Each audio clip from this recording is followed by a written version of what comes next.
Сәлем достар, сіздермен бірге Мадина. Біз бүгін осындай булочкалар жасаймыз. Оған керек заттар: жұмыртқа, дрож, май, қант, тұз, сүт және жылы су.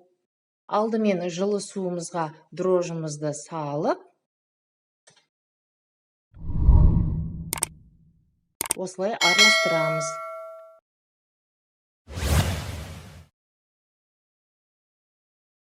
Оны бөлек қойып қоямыз. Енді ыдысымызға 2 жұмыртқамызды салып,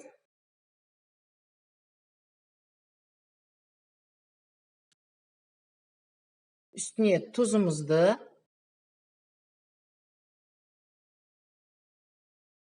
қантымызды салып, венчикпен жақсылап араластырамыз. Тұзымыз да, қантымыз да толық еру керек. Егер сізде венчик болмаса, шаншықмен араластырсаңыз болады. Енді майымызды құйып,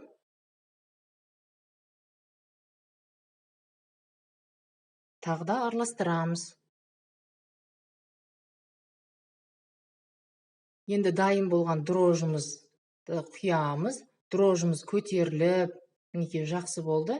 Енді ары қарай араластырамыз. Жылы сүтімізді құямыз.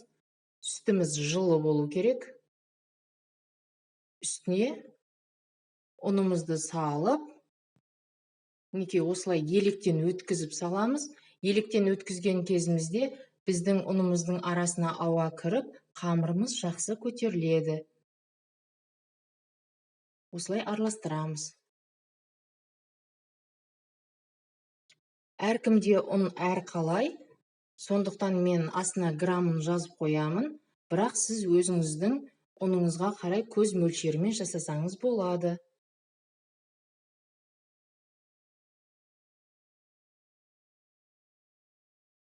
Енді венчигімізді алып қойып, үстіне тағы ұн саламыз.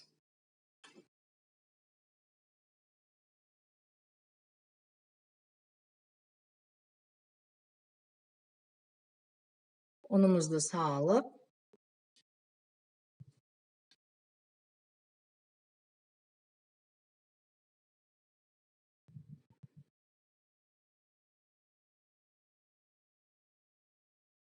ары қарай қолмен осылай жақсылап иілейміз.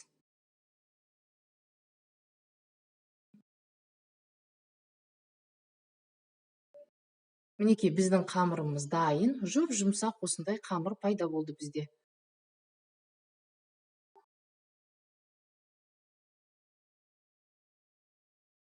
Енді крышкасын жауып, жылы жерге қойып қоямыз.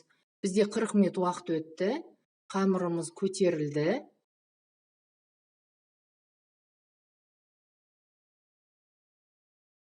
Қатты қолымызбен үстінен баспаймыз. Мінекей осындай видеодағыдай бөлшектерге бөлеміз.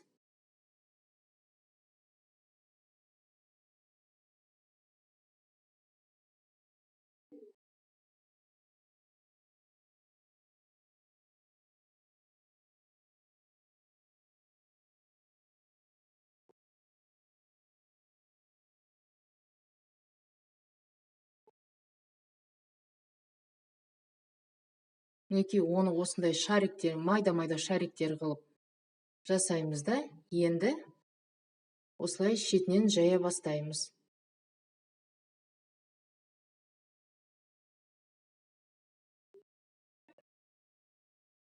Листіміздің үстіне осындай пергамент қағазын төсеп,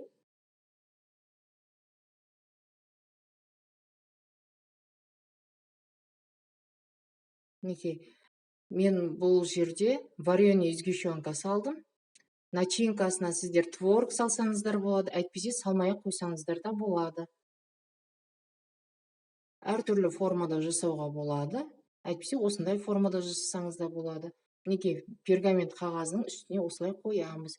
Енді үстіне осындай пленка жауып, оның үстіне майлығымызды жауып, 15 минутқа тындырып қойып қоямыз.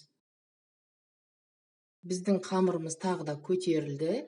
Енді бір жұмыртқаны осылай алып, оның үстіне 1 қасық сүт құямыз. Жақсылап араластырып, қамырымыздың үстіне жағып шығамыз.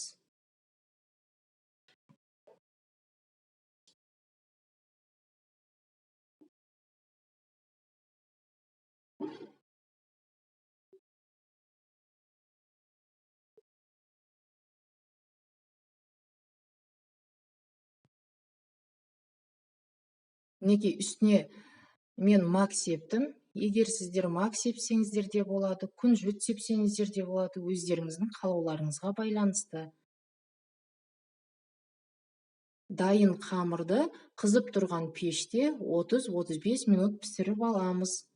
Мінекей біздің булочкаларымыз дайын. Қараңыздаршы.